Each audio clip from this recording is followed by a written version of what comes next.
Le damos pues la más grata bienvenida a todos nuestros seguidores, estudiantes, profesionales en Derecho que siempre están palpablemente atentos al contenido que elabora LP Derecho.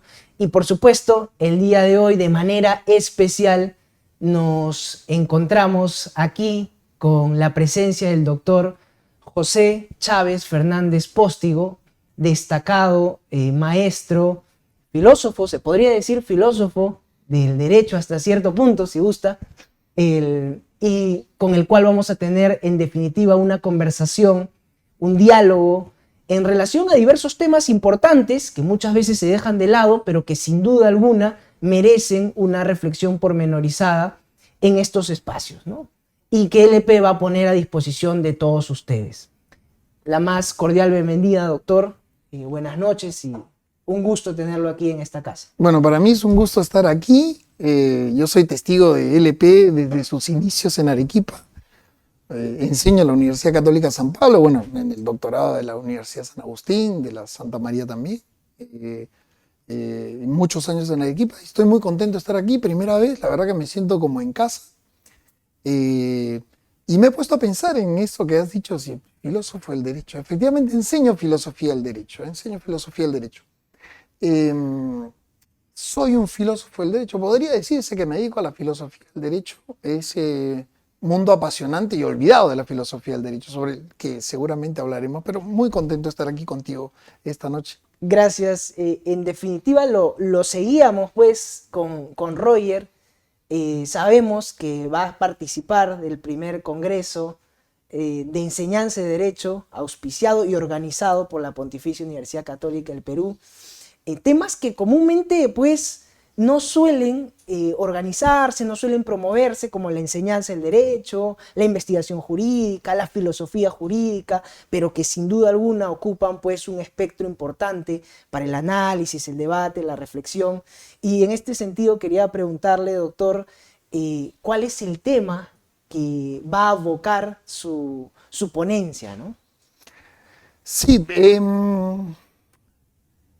voy a estar en una mesa dedicada a la investigación y dentro de la investigación se me ocurrió proponer, el título es provocativo o provocador, ¿no? A propósito, ¿no? Si mal no recuerdo ahora, enseñamos a ejercer en derecho, enseñamos a ejercer como abogados, pero a investigar como sociólogos, esa es la pregunta, ¿no? Ese es el título. Y básicamente te cuento de qué va la historia rápidamente, ¿no? Lo que pasa es que es eso. Durante la carrera, seguramente que pasa así, porque pasa en muchas facultades de Derecho, a los chicos se les enseña las destrezas básicas para resolver un caso, ¿no? Por supuesto, no solamente conocer la ley, dónde está, conocer la jurisprudencia, interpretarla, métodos interpretativos, argumentos finos, argumentos clásicos, argumentos nuevos. Cómo conocer los hechos, cómo, ¿no?, valorar la prueba, en fin, ¿no? Cuestiones que tienen que ver con resolver asuntos prácticos. Y bueno, un buen abogado es el que puede plantear asuntos prácticos y argumentos consistentes para resolver cuestiones prácticas. Digámoslo, para encontrar lo justo en concreto. Podría haber una polémica sobre si el derecho es lo justo, jus realmente, o el derecho es una cosa distinta. Vamos a dejar eso para después. Digamos que alguna clase de justicia o paz social se logra a través del sistema jurídico para no entrar en polémicas, y les enseñamos a hacer eso, a tener esa habilidad para resolver esos casos prácticos. Todo perfecto. Algunas lo hacen mejor, otras lo hacen peor, pero bueno, el chico no se gradúa de abogado si es que no tiene esas habilidades para resolver un caso concreto. Lo que no termina de aprender en la universidad, lo aprende en el estudio de abogados o ¿no?, en un juzgado, en fin, ¿no? Ahora bien, lo que a mí me sorprende es que de un tiempo a esta parte, claro, cuando va a hacer la tesis, de pronto se topa que no tiene las herramientas para hacer la tesis, ¿no? Que se le pide algunos instrumentos sofisticados, porque ahora entra un señor con una cara distinta, diciendo en derecho no se sabe investigar, además el derecho no es una ciencia, entonces si hay que hacer una tesis hay que hacer ciencia.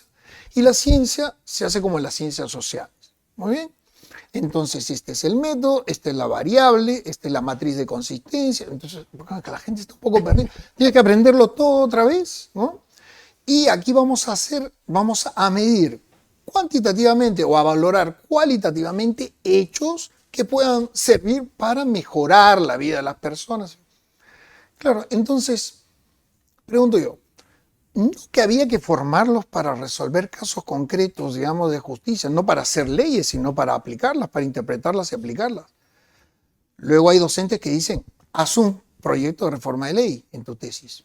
Digo, ahora les hemos enseñado a hacer legislación. Que yo supiera, no había legislación 1, legislación 2, no llevamos eso, ¿no? Y estadística 1, estadística 2, muestreo 1, muestreo 2, no hay. ¿A qué voy con toda esta historia, no? Que, claro, en un momento el derecho termina pagando el precio de no hacer filosofía del derecho. Tú dirás que lo estoy jalando para mi molino, pero te cuento por qué. Claro, porque como no terminamos de entender, lo vivimos, lo practicamos, pero no terminamos de entender qué es el derecho, entonces viene la sociología, nos presta un método, nos dice yo sí soy ciencia. ¿A ti no te da vergüenza no ser ciencia? Mira, así se hace la investigación. Entonces sociologizamos el derecho para que encaje. Entonces terminamos investigando cuánto se demora un expediente en el juzgado de Guanta del año tal a tanto edad, ¿no? Para ser resuelto. ¿Qué es útil? No lo discuto. Pero ¿dónde está la doctrina? O sea, ¿dónde está el desarrollo de la interpretación de las instituciones propias del derecho peruano? De sus influencias italianas o francesas o españolas o alemanas. O sea, ¿dónde está? ¿No? Entonces, de eso voy a hablar. Tantas ideas de alguna podemos conversar. Que vamos a extraer, ¿no? Vamos a extraer algunos puntos, ¿no?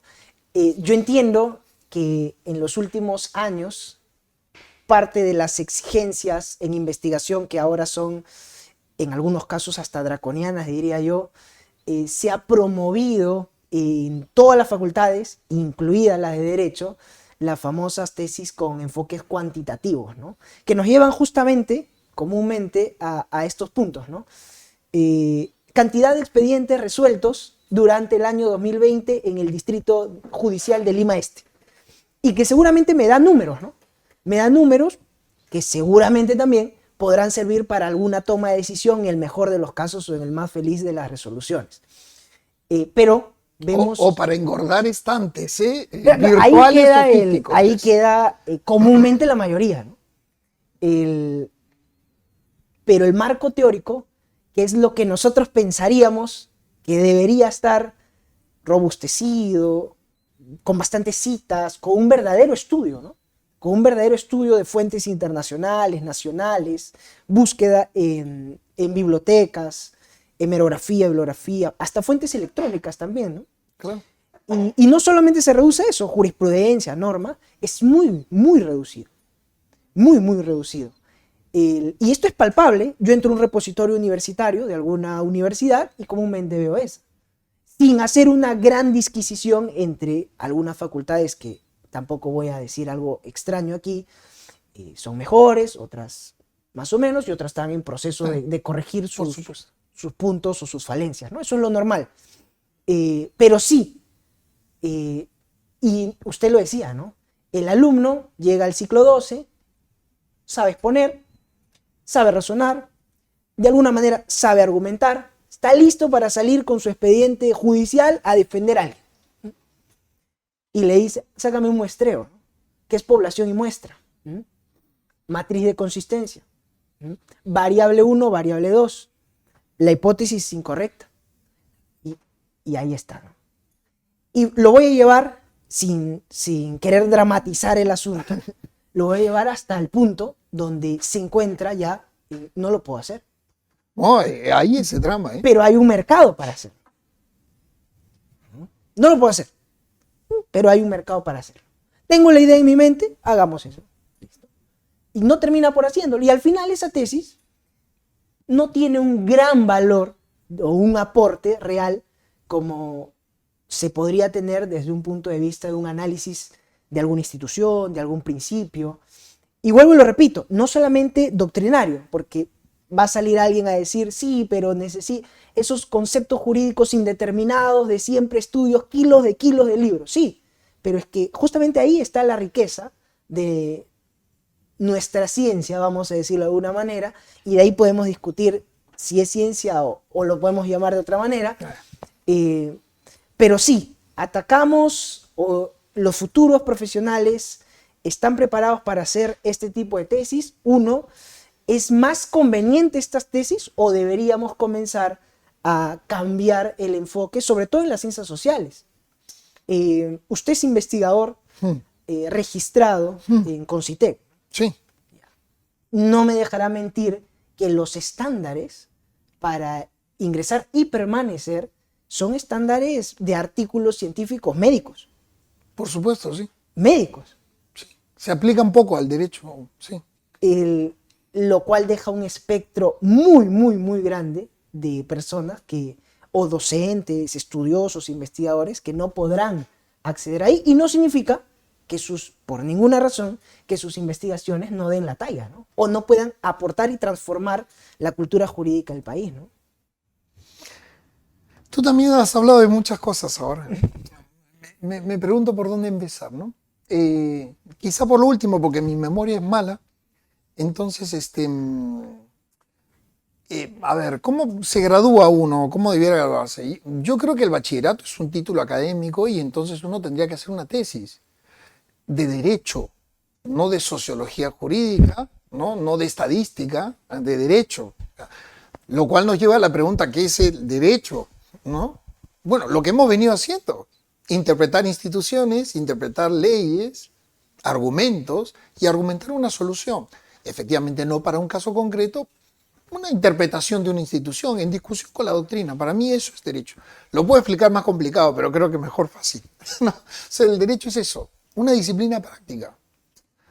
Ahora lo pongo un poquito, no demasiado, pero un poquito más seriamente, ¿no?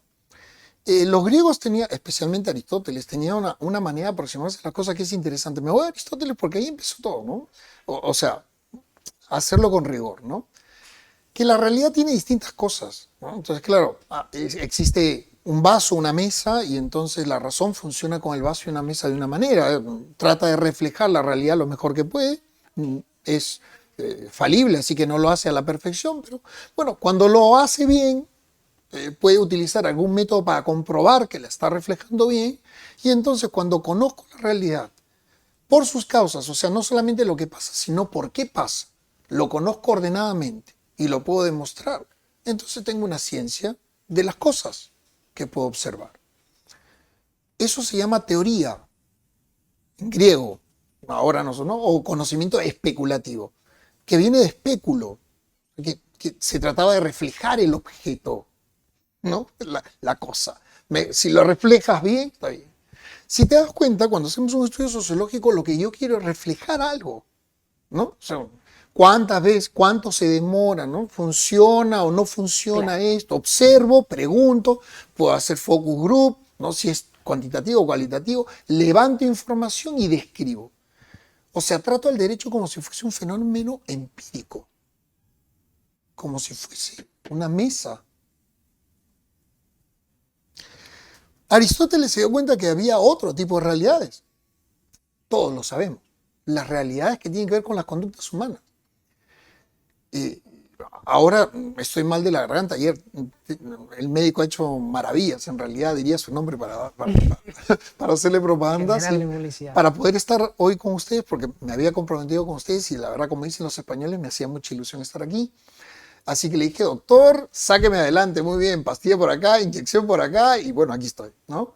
Entonces, claro, pero yo tenía un problema que no se resuelve describiendo la realidad. Yo podía describir que tenía una infección de determinado tipo, pero yo me planteaba otro tipo de realidad. Es que, ¿debo ir o no? ¿Debo hacerlo o no debo hacerlo? ¿Me excuso? ¿O invierto tiempo, dinero para remediar mi condición porque tengo un compromiso con ellos y porque valen la pena? Entonces razono, porque también es la razón, y digo, debo hacerlo. y encamina una serie de acciones. Eso no es un objeto, no es el vaso, no es el escritorio, son actos humanos. Entonces, Aristóteles se planteó, la razón funciona diferente cuando se trata de conductas. Las regula, las prescribe. Ya. Eso lo llamó praxis. Ahora lo tradujimos práctica. Práctica. Bien. Y luego, ya vas viendo por dónde voy, ¿no? Y luego él se da cuenta que hay un tipo de objeto muy parecido a este, pero que es un poco distinto, que consiste en producir cosas, objetos, donde no importa si yo honro mi promesa de estar aquí con ustedes, sino lo que importa es si el producto sale o no sale, ¿no? Este lindo código que han hecho ustedes, ¿no es cierto? Claro, no importa mucho si el que lo imprimió era una buena persona o no, si trabajó contento o si no trabajó. En un sentido, hizo un trabajo estupendo porque está estupendamente impreso. Técnica. ¿Mm? Es el conocimiento que lo lleva a él a perfeccionar el producto final. Sí. Entonces son tres: teoría, praxis, técnica. ¿No? Ya. ¿Por qué tenemos que hacer tesis como si el derecho fuese teoría? Ciencia empírica o ciencia social. Descripciones. Claro, se trata de describir, de analizar solamente.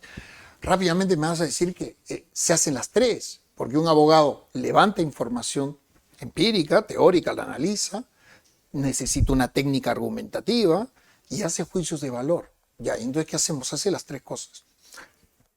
Te lo compro, hace las tres cosas. Pero principalmente, en mi opinión, de lo que se trata el derecho es de dar razones para actuar.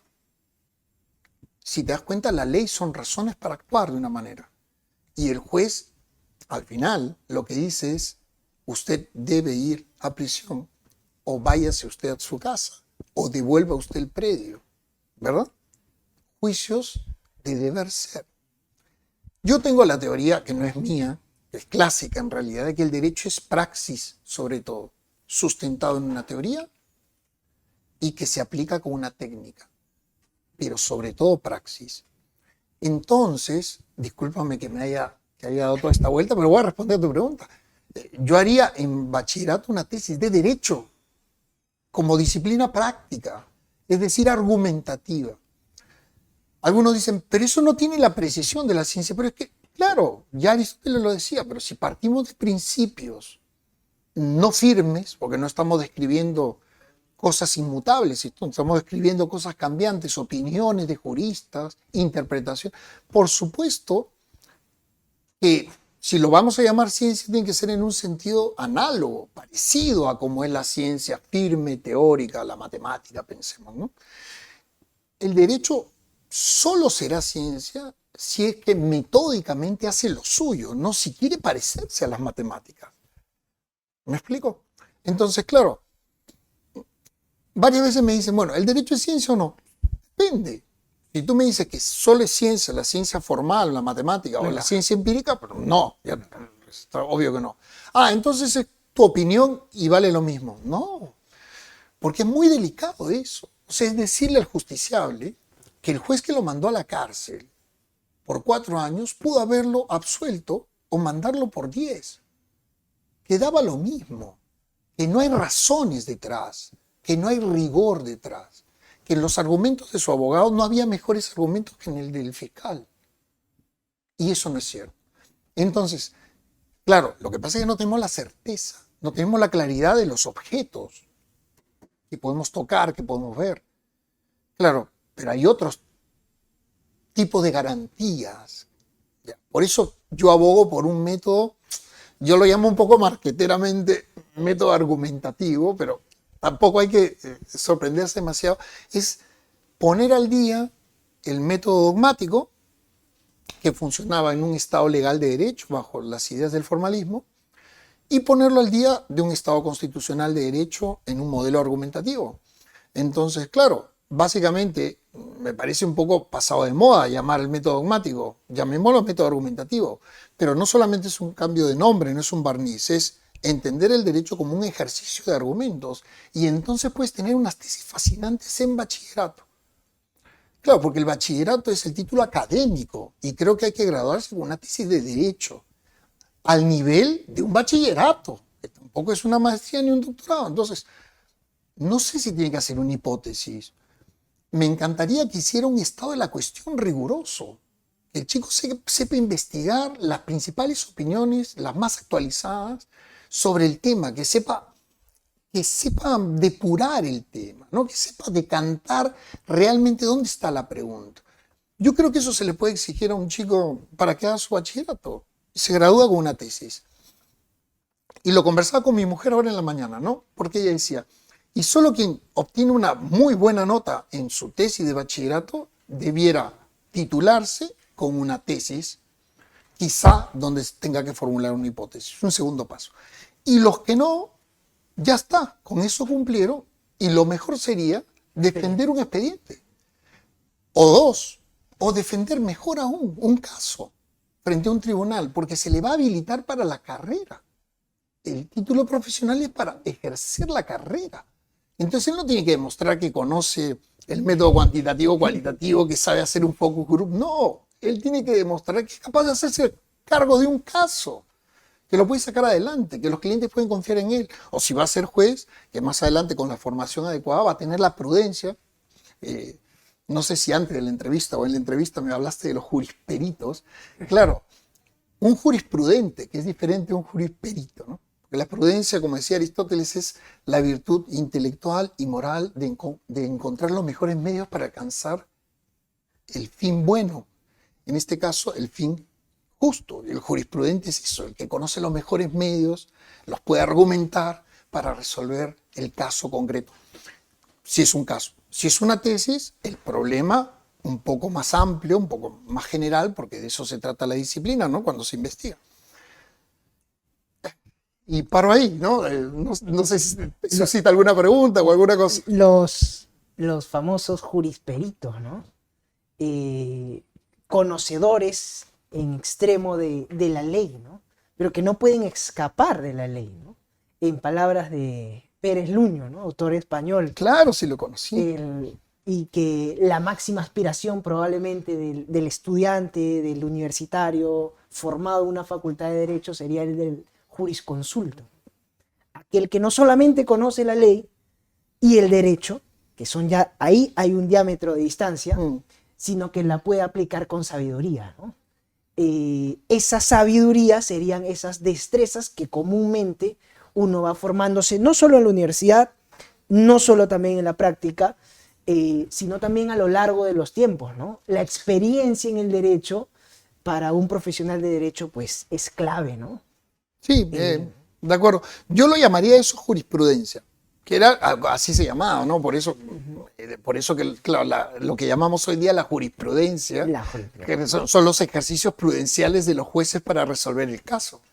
Y era muy interesante porque ahí tú ves los argumentos del juez en la motivación, cómo interpreta ¿no? la norma, los precedentes, cómo valora la prueba, ahí resuelve. Mal, bien, regular, por supuesto. Pero el ejercicio está hecho. Claro, no, y tú haces un ejercicio crítico que también es jurisprudente, porque tú dices, debió decidir así, debió decidir así. Por eso que una tesis de bachiller, ahora ni siquiera se nos exige hacer tesis, pero una tesis de bachiller podría ser el análisis de alguna sentencia bien hecho y sacar alguna conclusión general, ¿no? Pero a mí me parece que es una tesis más útil que efectivamente muchas tesis que engordan, como digo, los anaqueles, que no son leídas, más que cuando les piden referencia usted cinco tesis anteriores, ¿no? Ahí vas a, bueno, vamos a buscar, ¿no?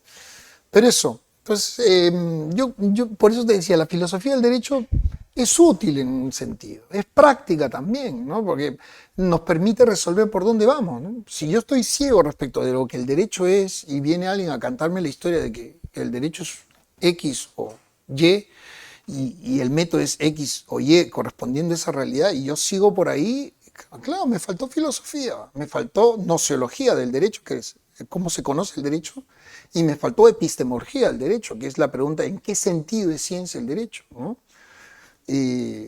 Yo prefiero llamarlo disciplina para evitarme problemas, pero podría ser ciencia práctica. Una ciencia práctica hay que entender ¿Cuáles son las ciencias prácticas? La política es ciencia práctica, la economía es una ciencia práctica, el derecho, la moral. No hay muchas más, pero son fundamentales porque son derechos, son disciplinas para la vida y el conocimiento riguroso para la vida, para la acción.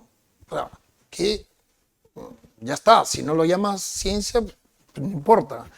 ¿Qué me importa? Como te digo, lo más preocupante es que si yo no lo llamo ciencia, tú vas a decir que es mera opinión, doxa, y nada más. No, eso sí no lo acepto. No será ciencia formal, no será ciencia experimental, no será ciencia empírica, no será ciencia social, pero es conocimiento riguroso, es disciplina.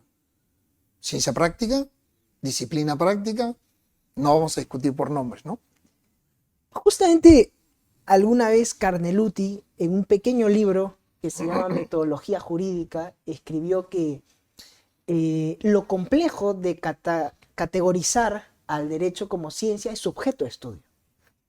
La primera aproximación del objeto de estudio del derecho sería, bueno, la norma, que es el componente formal, digamos. Sin embargo, él concluye que no es tanto la norma, sino más bien la relación intersubjetiva. Que al final la relación intersubjetiva se va a convertir en conducta, ¿no? En un contacto de conductas de los seres humanos dentro del marco de una sociedad. Y finalmente ahí, en esas relaciones, es donde nace, se hace y se promueve de alguna manera el derecho, ¿no? Usted propone que desde ahí se puede estudiar el derecho. Sí. Se puede reflexionar y se pueden hacer tesis desde ahí. Las he dirigido, se puede escribir artículos científicos que se pueden publicar en Scopus y te sirven para no voy a decir domar, ¿no? Pero para entrar a este sistema peruano que parece que solamente ve cantidades y cualidades, digamos, ¿no? No está hecho para que entremos los abogados, pero igual se puede hacer, porque hay muy buenas revistas de derecho, en filosofía del derecho las hay, y en derecho también. En el Perú hay 3 revistas Scopus, ¿no? Que su trabajo les ha costado entrar ahí, se puede publicar en esa revista de derecho peruano. Antes no la sabía. Derecho PUC tiene 3 años, me parece. Ya es Q2, es una barbaridad, es un tren. La revista de Derecho de la Católica. Ius Veritas es la otra, y la oficial del Poder Judicial que acaba de entrar a Scopus también. Son las 3 revistas que tenemos que puntúan para Scopus, ¿no? Yo he oído por ahí que ahí no es verdad. O sea, son las 3 que postulan, que tú publicando ahí obtienes los puntajes para ser investigador. Piden, ¿no? Web of Science, WOS. Es mucho más difícil entrar a WOS. Lo que pasa es que WOS tiene varias colecciones, entonces no es muy difícil entrar a algunas colecciones de WOS, pero las que califican son solo 3 colecciones de WOS. Entonces, claro, yo puedo ser WOS, pero no calificar. Claro, depende de qué colección estás, ¿no? Ninguna revista peruana está en una colección de WOS que califique. Ok. Digámoslo. Importante, ¿no? Importante saber. Sí. Por lo menos con el reglamento presente y también con el proyecto de reglamento que ya lleva un año, el nuevo reglamento de Concitec que lleva un año siendo sometido a consulta, tampoco en ese. O sea que ni en el vigente ni en el que se está proyectando puntúan. Usted dijo el sistema de puntuación o el sistema de registro, de acceso al registro del Concitec no está hecho para abogados. No. Porque yo opino igual. Y no solo yo, ¿no? No. Ya, es verdad. Es una verdad colectiva que hay ciertos parámetros que comúnmente están ligados a investigaciones que a un médico, biólogo, científico formal, digámoslo así, se le acomoda muchísimo mejor o está totalmente acostumbrado a ese tipo de investigaciones. Y no quiero que suene mal, pero hay cierto sesgo por las investigaciones que comúnmente nosotros hacemos, ¿no? Que son, voy a decirlo de alguna manera general, artículos de revisión, algunas pautas bibliográficas, enfoques cualitativos que comúnmente se acercan a colocar argumentos, reflexiones, actualizaciones de materiales incluso de otro país. Es algo que probablemente se deba corregir en los próximos años, a la luz de que más abogados puedan ir ingresando también al registro, ¿no? Mira, yo creo que no hay mal que por bien no venga, por lo menos para este caso. Entonces, me parece que el sistema no es bueno, pero nos ha obligado a salir de nuestra zona de confort, ¿no? Yo creo que hay dos maneras de asimilar ese sistema. Venderte al sistema. ¿Venderte qué significa? Que claro, como a todos los autores de un artículo te asigna el mismo puntaje, cosa que en España no pasa, por ejemplo. Ese es un sesgo, para mí, inexplicable. O sea, es decir, si hay 45 autores de un artículo científico, el mismo puntaje se le asigna a los 45. ¿Listo? ¿Tú has visto un trabajo de un abogado, de un jurista que tenga 10 autores? No, yo no he visto ninguno. 5 autores, yo he visto uno. ¿Y por qué? Claro, porque argumentar una solución no es lo mismo que demostrar un proceso. Entonces, cuando tú argumentas, es muy difícil, ¿no? Alguien te puede ayudar de muchas maneras a escribir el artículo, pero no argumenta contigo, no escribe contigo. Entonces, normalmente lo que nosotros hacemos es agradecer el argumento de tal, la ayuda bibliográfica de tal, pero el autor es uno. O dos, ¿no? Haces algo, yo acabo de escribir algo de filosofía del derecho constitucional con mi esposa, que es constitucionalista. Muy bien, entonces, claro, la parte filosófica la hago yo, la parte constitucional, y como pensamos para el caso concreto, enmiendas constitucionales más o menos parecido, igual ella lleva el grueso porque es más constitucional, yo un poquito hago la parte filosófica, lo hemos hecho entre los dos, pero mira, no es muy común. Entonces, ¿a qué voy con todo esto? Claro, la mala manera de hacerlo es decir, ya, este artículo vamos a firmarlo entre 10. Claro, cada uno de los 10 va a ser uno y lo firmamos los 10. Listo, claro, yo te lo veo, pongo un párrafo por aquí, tú pones un párrafo por acá, y bueno, producimos 10 artículos con 10 autores. Genial. Me parece que estamos destruyendo la disciplina. No digo que esté pasando. No, creo que un poco, pero lo que digo es no creo que sea un fenómeno general, pero yo creo que esa sería, o me asocio con otras disciplinas para ser interdisciplinario. ¿No? Pasa. No, lo cual está muy bien. Si tu objeto requiere interdisciplinariedad, claro, adelante, pero no para calificar en Concitec, no sé si me explico. O sea, más bien, el Estado peruano, Concitec en concreto, y vienen también las subvenciones y qué investigación se financia, ¿no? Investigación propiamente jurídica no es financiada por Concitec. En otros países sí. En España se financia una investigación en filosofía del derecho. El Estado peruano no tiene plata para investigaciones en filosofía del derecho, por ejemplo, ¿no? Yo siempre a mis alumnos me pongo un ejemplo, ¿no? La interpretación de la confianza, se me ha ido la cabeza. Claro, la cuestión de confianza es un asunto de derecho, de argumentación de derecho constitucional. Puro. Claro, no interesa, no hay plata para eso, no sería bueno estudiar a fondo el fenómeno, todas las posiciones, los fallos que ha habido del Tribunal Constitucional, contradictorios entre un fallo y el otro, ¿no? Por supuesto que es relevante para el país, o no fue relevante para el país. Claro, entonces es una cuestión de decir, claro, de reducir la realidad a lo que tú dices, un sesgo, si hay un sesgo cientificista en el mal sentido del término, pero no hay mal que por bien no venga. ¿Qué ha pasado? Algunas revistas han mejorado la calidad, se hacen arbitrajes externos que antes no se hacían con rigor, ahora se hacen. Y fíjate, no hay nada mejor que te arbitren un artículo, ¿no? Un amigo me decía, y ahora es investigador con CITEC nivel 5.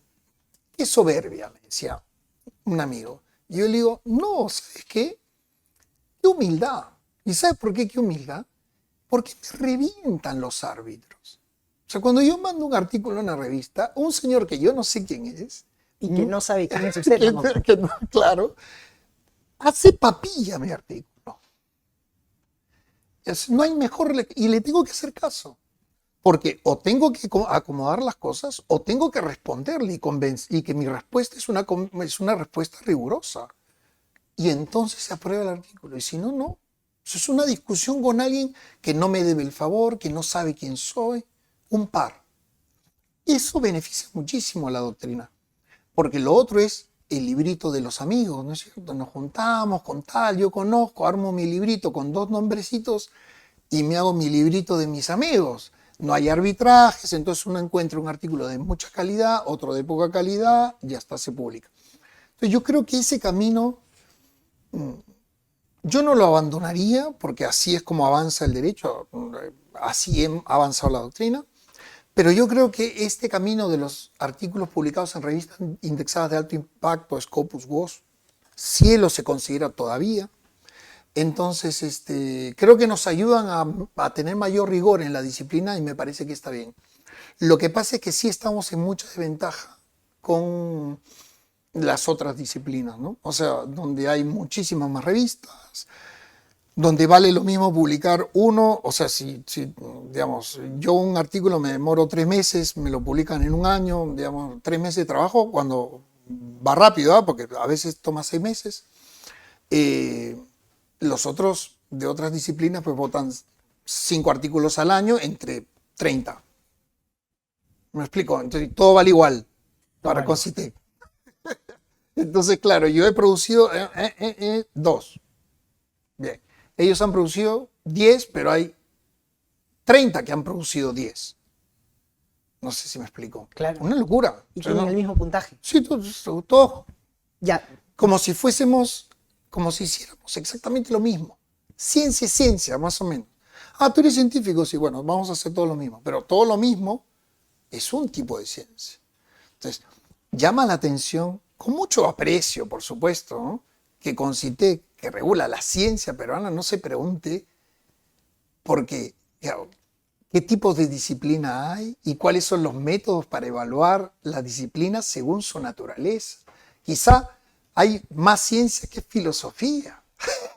Quizá a la ciencia le falta un poquito de filosofía para regular la ciencia, para preguntarse por el porqué de las cosas, los modos y los métodos más adecuados.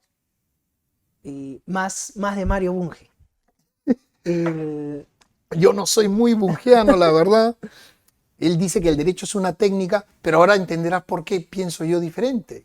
Claro, porque yo creo que es praxis, no técnica. O sea, la técnica está al servicio de la praxis. Por eso que no todo lo que funciona es lícito hacerlo.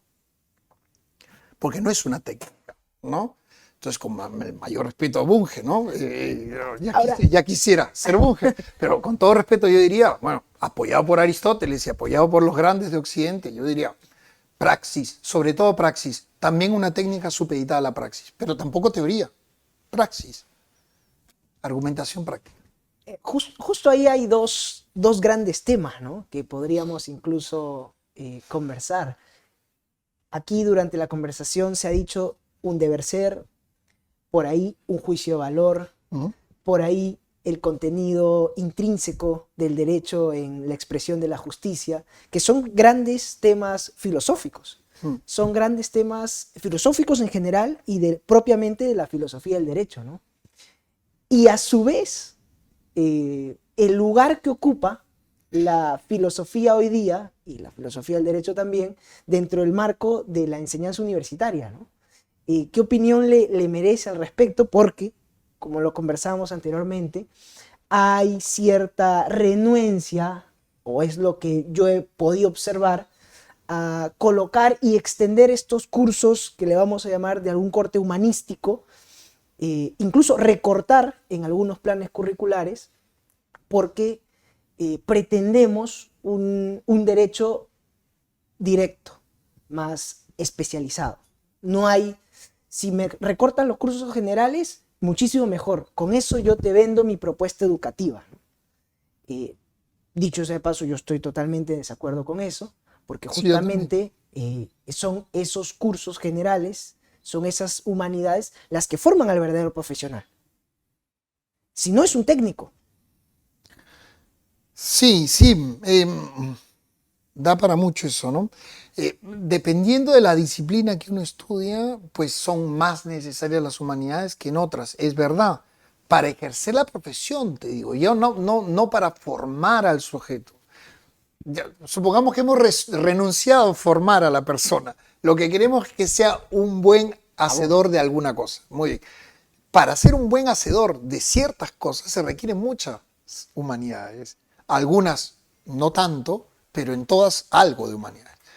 Ahora, si quieres hacerlo un profesional, porque ese señor no solamente es un hacedor de cosas, es un profesional, es alguien a que otro ser humano le confía o su casa, o su libertad, o su vida. Estoy tratando de ser muy genérico, ¿no? De distintas disciplinas. Tú tienes que formar humanistamente, ¿no? No por una añoranza clásica de la universidad, las artes liberales, no por vivir de hace siglos, todo tiempo pasado fue mejor. Porque me parece que podemos constatar que estamos perdiendo esa mirada enriquecedora de la realidad que te la dan las humanidades, ¿no? Entonces, sí, ¿qué te puedo decir? Estoy de acuerdo, pero en derecho con mayor razón. O sea, que un abogado no... O el abogado es humanista o no es un buen abogado. O sea, es un buen técnico, o sea, que maneja la técnica jurídica. Claro, pero sin el respaldo de la moral. Yo a mis alumnos siempre les pregunto, ¿por qué ustedes se forman en filosofía, en ética? Le digo, ¿por qué lo formamos en eso? Si usted no va a ser ni filósofos ni éticos. Claro, porque la filosofía y la ética les permite resolver con profundidad las cuestiones del derecho. Cuestiones polémicas, Estrada. Hay filosofía, en ese fallo hay filosofía. Me encantaría decir que buena. La verdad que no. Alguien podrá estar de acuerdo con el resultado, en fin, yo con mucho cariño lo digo, ¿no? Pero ahí se está haciendo filosofía. Pero mira, hay filosofía del derecho en que los jueces crean que pueden decidir una cosa de ese tipo. Han asumido un postulado postpositivista, radical además, porque hay postpositivistas que dirían que los jueces no tendrían, claro, que tendría que haber una reforma o del Código Penal, ¿no? O declarar inconstitucional el Código Penal, o ir a una reforma de la Constitución. La propia Constitución. Ya. Entonces han asumido, sin darse cuenta, una forma radical de pospositivismo. ¿Lo sabrán? Es una posición filosófico-jurídica. Si hubieran asumido una posición positivista, la respuesta hubiese sido otra. Si hubiesen asumido una posición justnaturalista, la posición hubiese sido otra. Ya, ¿qué son? No, nosotros somos juristas, no somos nada. Lo que pasa es que terminas haciendo filosofía del derecho sin saberlo. Y cuando haces filosofía del derecho sin saberlo, lo haces mal. Entonces, ¿qué te voy a decir? En los casos polémicos, lo que a ti se le gusta llamar casos difíciles o casos trágicos, es donde, claro, tú o te enfrentas, o los enfrentas con filosofía del derecho, o los enfrentas con mala filosofía del derecho, pero no hay otra manera. O sea, sin filosofía del derecho no se puede hacer. Lo haces con la buena, o sea, y la buena aquí no digo que sea la que yo creo que es buena, la buena es la rigurosa. Podría estar yo en contra de un positivista, yo no soy positivista, pero puedo reconocer perfectamente a un juez positivista que tiene los argumentos impecables. Ya me gustaría de varias sentencias decir eso, ¿no? Aquí puedo reconocer un pospositivismo riguroso. Claro. No lo comparto, pero caramba, está, ¿no? Ese juez sabe qué posición ha tomado y por qué la ha tomado. Acá están los argumentos, impecables, ¿no? Este juez positivista sabe por qué ha tomado esa postura, respetuoso de las instituciones, pero muchas veces nos topamos con fallos contradictorios, ¿no? Yo que he estudiado la dignidad, me he pasado muchos años escribiendo sobre la dignidad, publicando sobre la dignidad. A veces leo, dignidad puede ser cualquier cosa, la autonomía, el sujeto va contra la dignidad, que sí, que no. En un párrafo una cosa, en el otro párrafo la contraria, en el tercero la contraria, y luego sale una solución del caso. Entonces yo digo, claro, hombre, esto es mala filosofía, poco coherente, poco rigurosa, ¿no? No hay debate sobre las interpretaciones de la dignidad. Lo dejo ahí, pero lo quería poner como un ejemplo, ¿no? Entonces, ¿qué es lo que vamos a terminar haciendo? Produciendo, y estoy utilizando la palabra a propósito, produciendo técnicos del derecho y no jurisprudentes, ¿no? Entonces, nada, ojalá que lo podamos cambiar, ¿no? Desde la formación de las humanidades, como dices tú, sobre todo la filosofía, sobre todo la ética o la moral, como quieras llamarla. No solo la ética profesional, ver el código de ética del abogado, ¿no? Que también es importante conocerlo, pero ¿por qué son esos deberes y nosotros y no otros? ¿Por qué están ahí? ¿No? O sea, que hay una tradición. ¿Y por qué hay esa tradición? ¿Por qué esto es correcto? ¿Por qué esto es incorrecto? Ahí está, el código dice que esto es incorrecto, ya, eso lo puedo leer. ¿Por qué es incorrecto? ¿No? Y eso es importantísimo en la formación. Y luego la tesis, hacer una tesis de derecho, salvo que sea interdisciplinaria, pero porque queremos que sea interdisciplinaria, no porque tengo que hacer una tesis interdisciplinaria sin tener otra disciplina. Yo hago mi propia tesis interdisciplinaria. Tendría que traer un sociólogo, tendría que traer, ¿no? Un psicólogo para hacer una tesis interdisciplinaria. Se me pide a mí, que soy abogado, para graduarme de abogado, una tesis interdisciplinar de sociología del derecho, de psicología del derecho, de literatura y derecho, por Dios. Dicho sea de paso, tema que me encanta, ¿no? Y que se discute desde diversos puntos de vista, ¿no? Cómo aportaría o cómo aporta los estudios de literatura, específicamente muchas de las grandes obras literarias, al derecho, ¿no? O si más bien se puede utilizar la literatura como forma didáctica para aprender el derecho, ¿no? Que ahí yo opino que sí. Sí, no, claro, totalmente que... fehaciente a esa creencia, ¿no? Claro, claro, ¿qué buscas tú en la literatura cuando quieres enseñar derecho? ¿La belleza del relato o la riqueza de las historias? ¿No? Claro, ¿no? Claro, la mirada del jurista siempre, no, igual uno la buena literatura la disfruta por la belleza ¿no? de la composición, ¿no? Pero suele ser que son historias bien contadas de casos jurídicos o de problemas jurídicos o políticos, claro. Y entonces es una manera, como está bien escrito, la buena literatura está bien escrita, entonces atrae al estudiante, además que te enriquece y te pone en contacto con el autor. Pues eso es fantástico, ¿no? Pero hay que ser consciente de que somos abogados manipulando literatura. No hay ningún problema porque está hecha para el hombre común y también somos hombres comunes, seres humanos comunes, además de ser abogados. O sea que la literatura es para todos. Pero claro, no es lo mismo un análisis literario de la literatura, pues eso lo harán un especialista, no soy yo, ¿no? Entonces, cuando hay tesis de literatura, ¿no? La idea de justicia en García Márquez es una tesis de derecho, no. Oh, me pones en un problema. Podría ser de filosofía el derecho, claro, si es que yo utilizo... Pero se utilizan autores. Y es que ahí van, ¿no? A mí cuando me dicen, oye, tú estás contra el método cuantitativo, cualitativo, mixto, entonces tú estás contra la metodología. No. Antes de que empezáramos a grabar, habíamos mencionado a alguien que no voy a mencionar ahora, por supuesto, porque no está aquí para defenderse. Pero claro, él me acompaña en la idea de acabar con esta sociologización del derecho o convertir al derecho en una ciencia social pura y dura o empírica, en fin, qué sé yo. Pero claro, lo que él propone es una anarquía, es algo así, ¿no? Liberémonos del método y que fluya, digamos, el saber jurídico. Yo creo que necesitamos métodos, pero un método nuestro.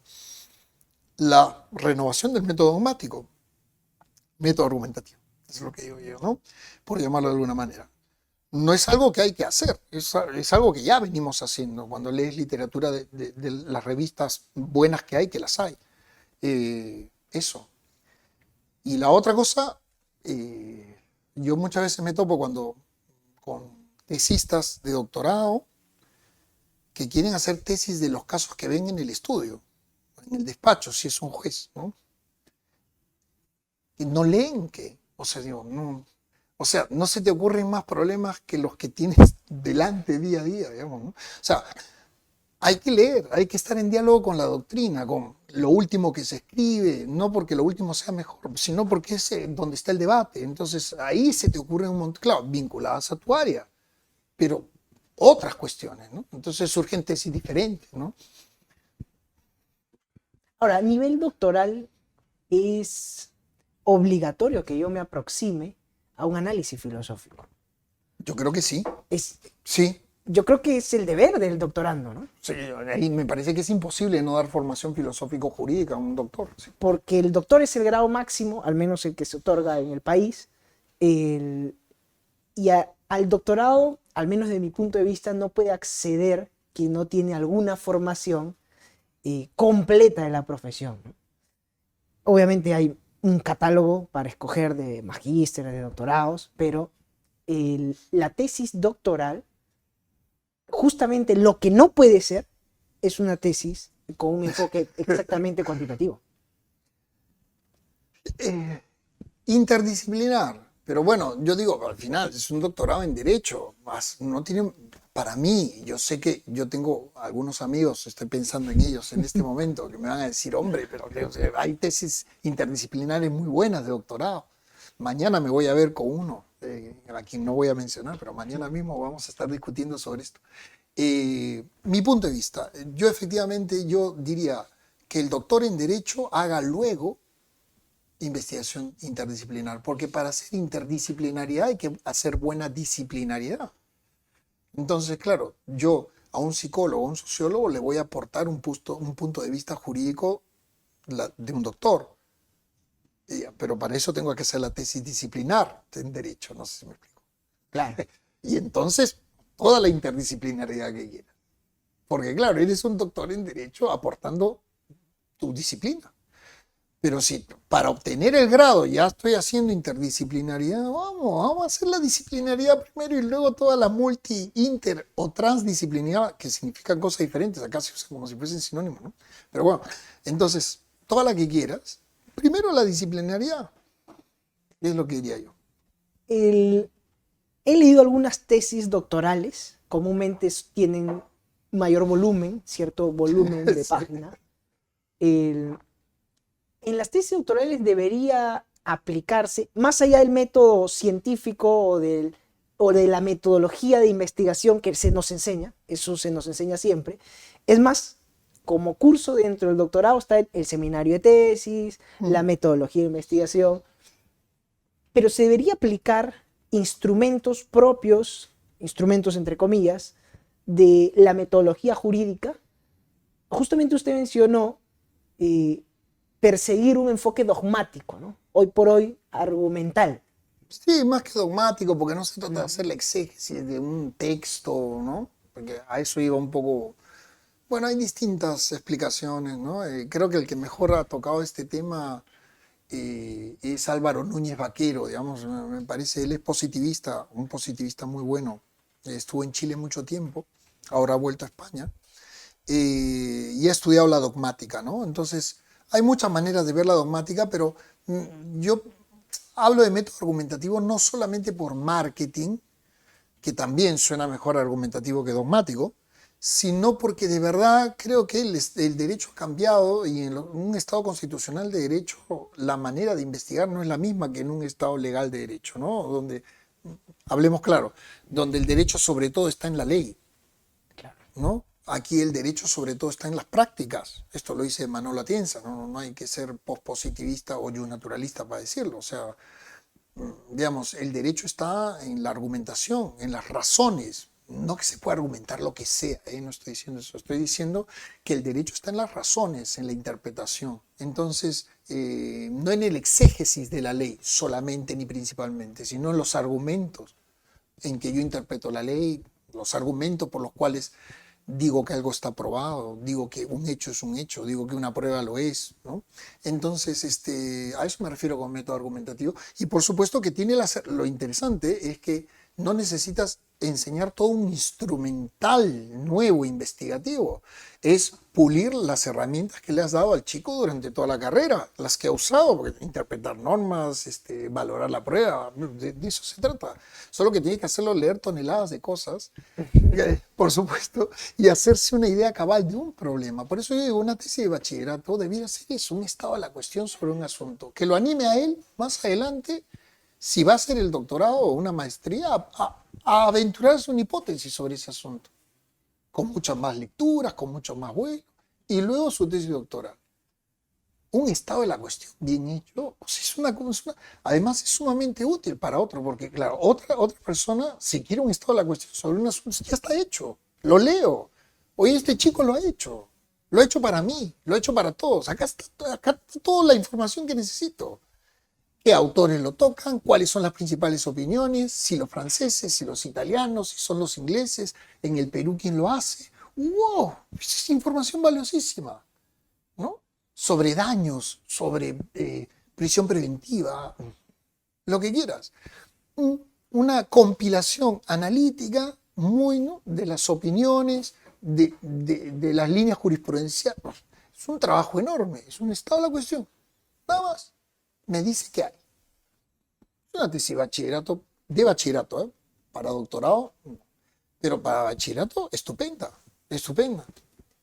¿Estaría más próximo a un estudiante de Derecho pretender hacer ese tipo de tesis? Por supuesto. Es más cercano a lo que se hace, ¿no? O No, a lo que ha hecho... Y además que le cambias la vida, porque lo has hecho leer mucho. Y sintetizar la información y aportar realmente a otros juristas. En lo otro que haces, aplica mal métodos que no conoce para un tema que le importa a un muy reducido público de una provincia de Arequipa o una provincia del Perú, quiero decir, en algún lugar, ¿no?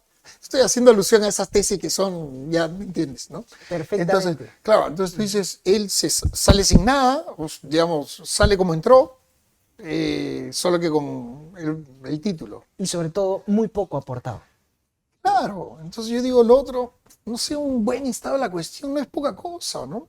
Yo a mis doctorandos por lo menos le digo, y estado de la cuestión me repite, tal autor dice, tal autor dice, tal autor dice, ¿y tú qué dices? Comenta, pues, un poco, ¿no? O sea, ¿no? ¿Y por qué coges este autor y no este? No, porque el que leíste, porque es el que encontraste. No, coméntame el más importante y por qué, y la discusión con tal, o sea, documenta. Es un estado de la cuestión realmente, no es una suma de citas, ¿no? Claro, si él tiene que hacer la suma de citas para luego aplicarle el método y el focus group y la encuestita y no sé qué cosa, claro, si lo concentramos en hacer el estado de la cuestión bien, entonces el tipo lee una cantidad de información enorme y se empapa de un problema jurídico realmente y le ofrece a la comunidad científica un estudio bastante completo de un pequeño aspecto del derecho que lo ha leído hasta el fondo, hasta la fecha, digamos, ¿no? ¿Qué hay? Hay esto. Entonces, si tú quieres mañana más tarde estudiar, ahí tienes. Son estos señores lo que hay que leer. Hasta aquí está documentado. Falta estos años, ¿no? Porque yo he llegado 3 años después, 4 años después, pero mira, aquí estaba. Le sigo el rastro. Sumamente útil para hacer otro estado de la cuestión sobre otro tema o para aventurarte a hacer una hipótesis, ¿no? Y eso que es a nivel doctoral, ¿no? Donde hay naturalmente mayor profundidad en las investigaciones. Naturalmente, debería ser, no sé si naturalmente, ¿no? O sea, mucha gente se aproxima al doctorado lamentablemente por razones equivocadas, ¿no? Porque necesita el título. No quiere convertirse en un doctor, quiere el título de doctor, que es diferente, ¿no? Yo siempre les digo que la tesis es el proceso por el cual uno se hace doctor. O sea, la tesis te hace, en un sentido. Al hacerla, te conviertes, ¿no? Cuando la haces rigurosamente, ¿no? Más allá del momento exacto de la sustentación. Claro, Que es el punto proceso, culmen, ¿no? claro, es el proceso, es el proceso. El título es, ya está, o sea, el título es el reconocimiento de ese proceso. De esos 3 años, 4, 5, no voy a decir 2, porque cuesta creer que una tesis doctoral se pueda hacer en 2 años. Un superdotado puede ser, ¿no? 3, 4, 5, 6 años, ¿no? Y luego te dicen, el trabajo está bien hecho, ¿no? O sea, es decir, ese proceso está bien hecho, por supuesto hay un texto que exprese ese trabajo bien hecho, ¿no? Pero es el resultado de un proceso, el acompañamiento del maestro, ¿no? En ese proceso, porque el doctorando se hace doctor en compañía del doctor que es su maestro, y está en cada paso acompañándolo, ¿no? Que tome sus propias decisiones. Por supuesto que tiene que tomar sus propias decisiones, pero le advierte de los peligros. Estás leyendo ya demasiado, hay que escribir, ¿no? Te faltó leer esto, ya no se puede suplir, toca avanzar. Ahí tiene que estar la mano del maestro, ¿no? Lo supliremos luego, ahora hay que escribir esto.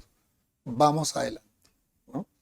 Te encontraste un escollo que no puedes superar, toca replantear. llevas un año haciendo la tesis, todavía podemos replantear. Se puede salvar, se puede encaminar. Oye, esto se está poniendo demasiado cuesta arriba. Te vienen los problemas familiares, el hijo, se enferma la mamá, se acaba el dinero. Y sacas adelante ese proceso, ¿no?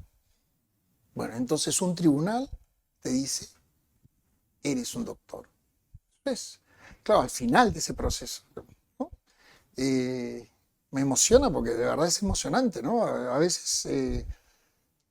Es un acompañamiento, ¿no? Sí, claro, ¿no? Es formar parte de la vida de otra No, persona. yo me acuerdo de mi maestra María Elossi, ella es jueza ahora del Tribunal Europeo de Derechos Humanos, yo le tengo mucho cariño.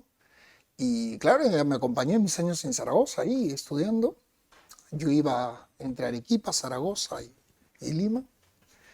Y claro, ese es un proceso de acompañamiento, ¿no?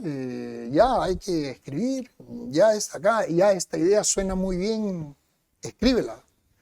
Va a sonar peor cuando la escribas. Entonces, claro, porque cuando uno las habla suena fantástica, y luego cuando vas a escribir, no, quiero leerla, ¿no?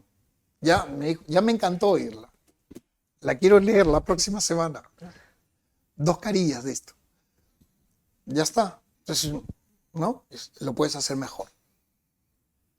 Muchas de las expresiones orales, verbales, y con el mismo sentido, pero a veces cuando lo leemos, o incluso si nosotros pudiésemos escribir esta conversación, quizás haya cierta desconexión en algunos puntos. Es un desastre completo. La transcripción de esto es una cosa, porque la comunicación oral es una y la comunicación escrita es otra. Iba apuntando a la importancia de la lectura, ¿no? A lo clave que es la lectura acuciosa, la lectura de los grandes clásicos, por algo son clásicos, dentro del marco de las investigaciones, ¿no? Yo siento que ahora, sobre todo post pandemia, hay una, sociedad de la información, hay una constante publicaciones en línea, libros en línea también, excesiva información, muchas veces de ella no útil, muchas veces redundante, que no es clara, no son investigaciones serias y que comúnmente muchos de los alumnos, muchos de nosotros, utilizamos en nuestras investigaciones. No sé si usted habrá notado, pero cada vez más hay muchas tesis, el 80% son fuentes electrónicas, entre páginas web, artículos que están subidos ahí. Ahora la mayoría de revistas Scopus son open access, ¿no? O sea, que están en línea. Entonces, claro, la cuestión no es, en mi opinión, no es si está en línea o no está en línea.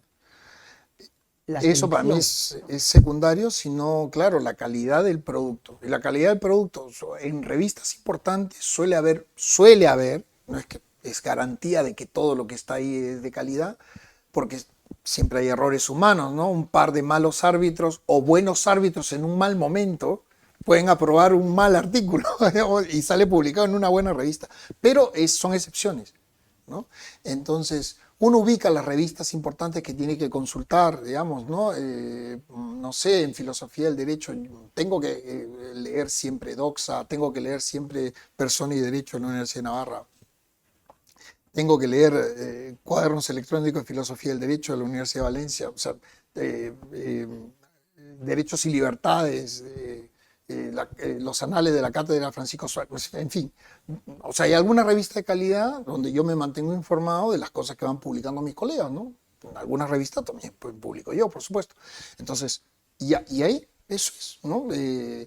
Pero claro, eso lo hace alguien ya que ha pasado por la experiencia de investigación, porque ahí tú aprendiste a distinguir fuentes doctrinarias de fuentes doctrinarias, ¿no?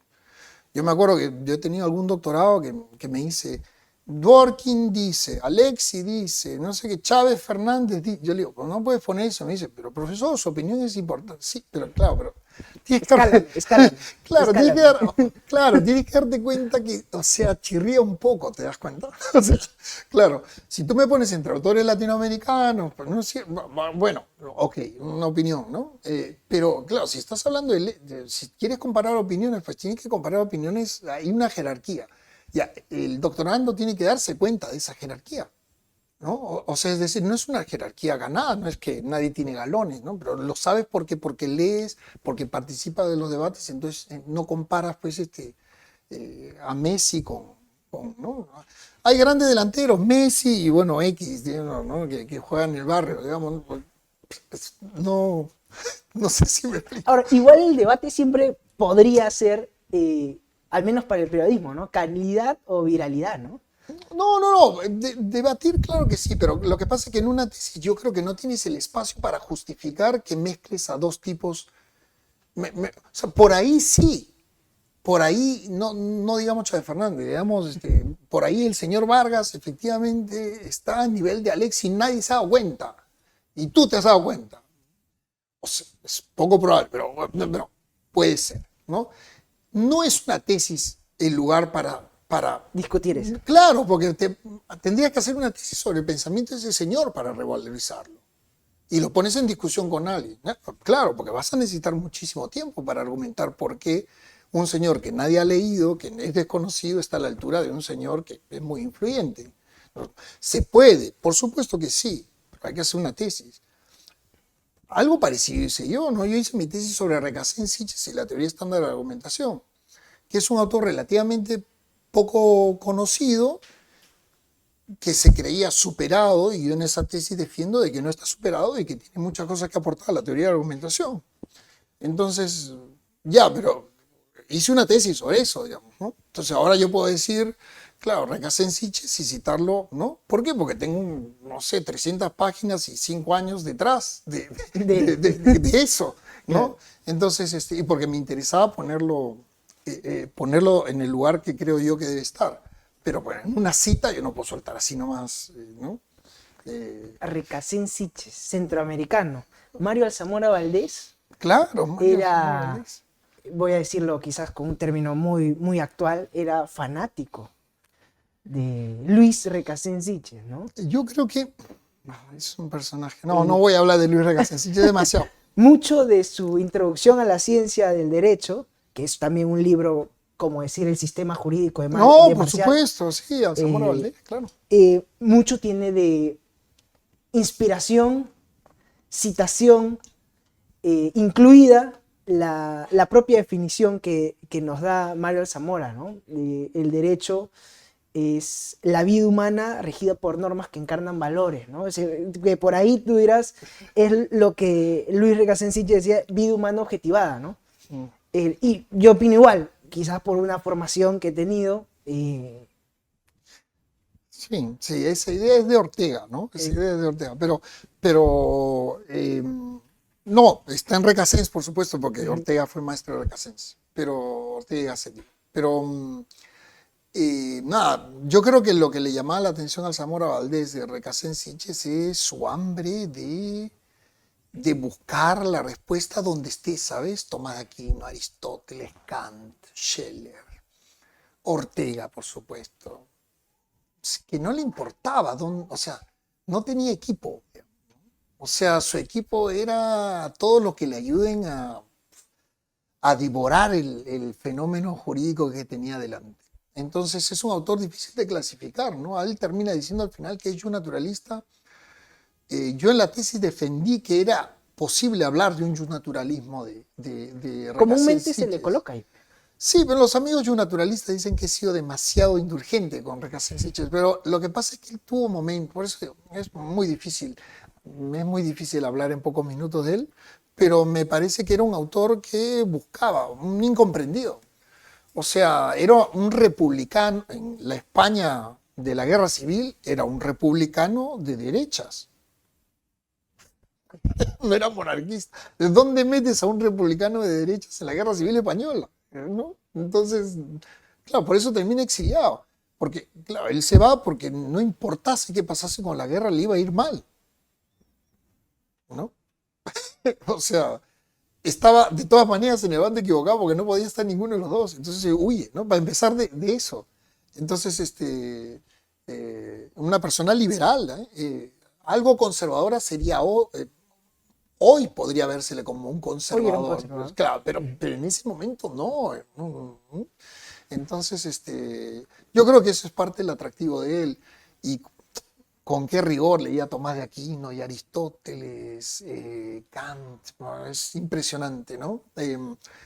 Él, por ejemplo, a Manolo Atienza le encanta, ¿no? Los precursores, la teoría estándar, qué sé yo, pero claro, hay precursores de los precursores, dice va Ferreira. Yo digo, Recasés tenía claro todos los precursores. O sea, cuando tú lees a Recasés queda clarísimo hasta Aristóteles. Pues que se va hasta Aristóteles. Es que esos precursores en el fondo es un momento, ¿no?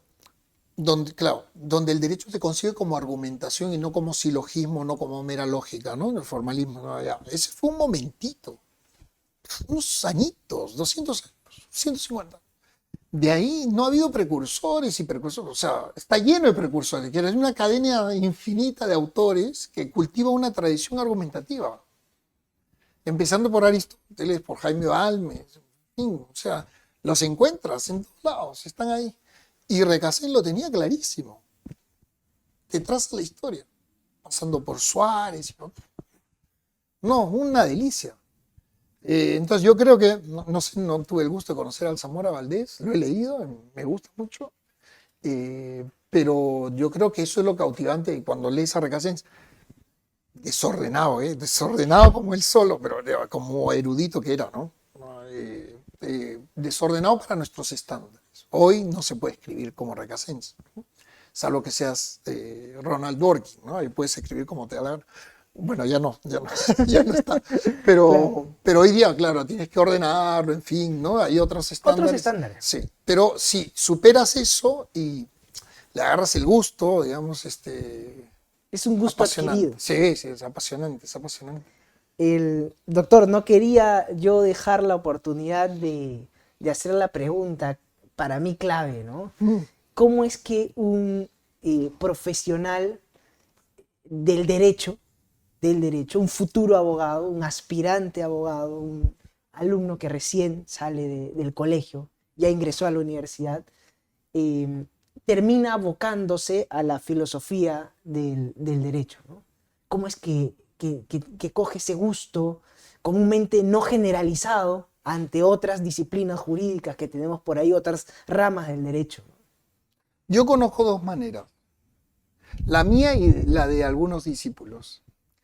La mía fue que nunca quise ser abogado, que quería ser filósofo, pero claro, era muy difícil ganarse la vida La de siempre, la de de siempre. filósofo. Entonces quería tener un backup y mi backup era ser abogado, ¿no? Era bueno argumentando, la palabra se me hace fácil, entonces no, podía ser abogado. Pero yo quería hacer o estudiar literatura realmente o estudiar filosofía. Entonces estudié Derecho y claro, cuando descubrí la filosofía del Derecho entenderás que me volví loco, me encantó, digamos, ¿no? Entonces es un camino, pero quizás no es el camino que debo recomendar a alguien que está estudiando Derecho porque le gusta el Derecho, ¿no? El caso de un amigo mío que ahora está haciendo su doctorado en Surrey, ¿no? En filosofía del Derecho, eh, es que efectivamente él estudiando la carrera de Derecho se sintió insatisfecho, ¿no? Y se dio cuenta que al final que las preguntas de la filosofía del derecho eran las que realmente le importaban, ¿no?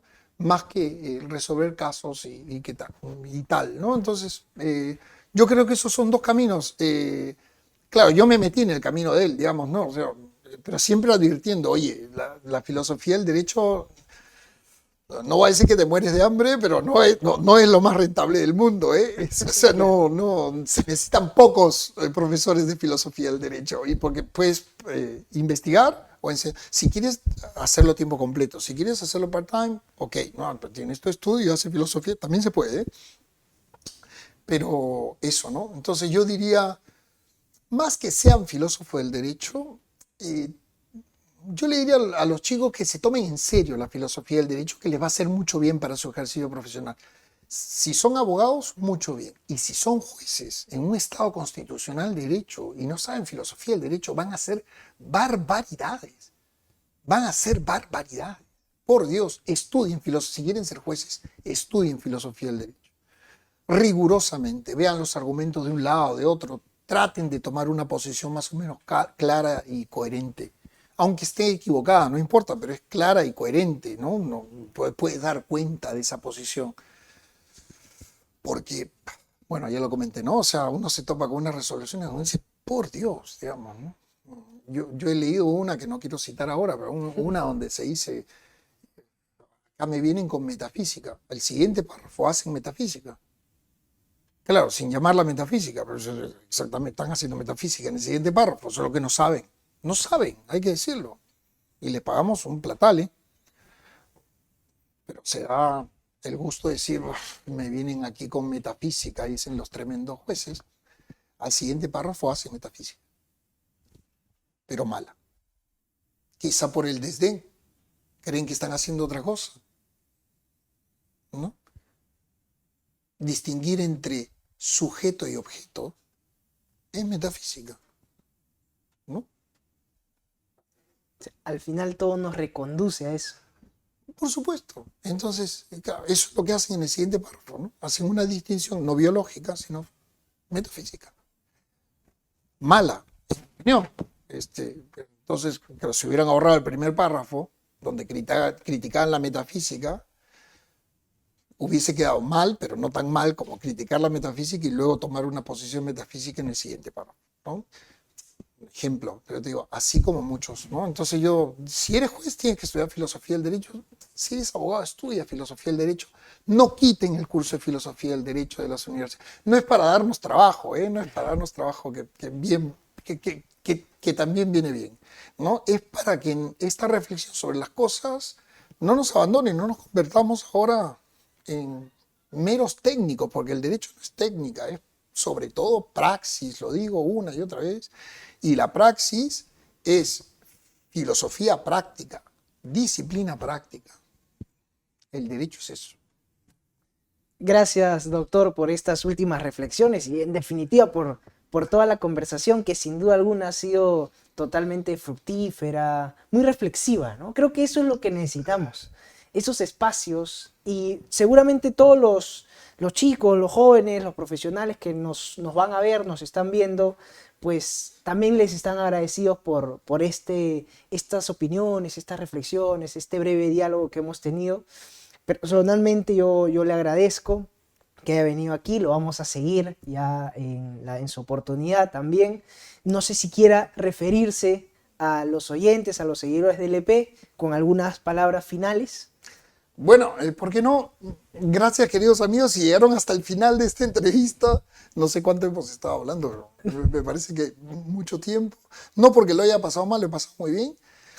Lo que les diría es que, nada, eso, pregúntense el por qué las cosas, no las hagan sencillamente porque otros las hicieron así, ¿no? Y preguntándose por el porqué de las cosas y preguntándose por las razones por las que hacen las cosas y cómo las hacen, estarán comenzando a hacer filosofía del derecho. ¿Cómo se termina haciendo filosofía del derecho? Llevando hasta las últimas consecuencias esas preguntas sobre esas cosas importantes, por supuesto con la ayuda de los grandes. No hay otra forma de hacerlo. Entonces, gracias por acompañarnos y espero estar en otra oportunidad con ustedes. Me la he pasado muy bien, cada vez que estoy con LP la paso muy bien. Muchas gracias. Muy bien, hemos entrevistado pues al doctor y sin duda alguna estamos agradecidos también con su presencia. Como siempre, sigan a LP en nuestras redes, ya vamos a estar en contacto. El doctor forma parte también del curso de Introducción al Derecho, entiendo que ya se viene próximamente, así que lo vamos a tener siempre en esta casa. Muchas gracias y buenas noches.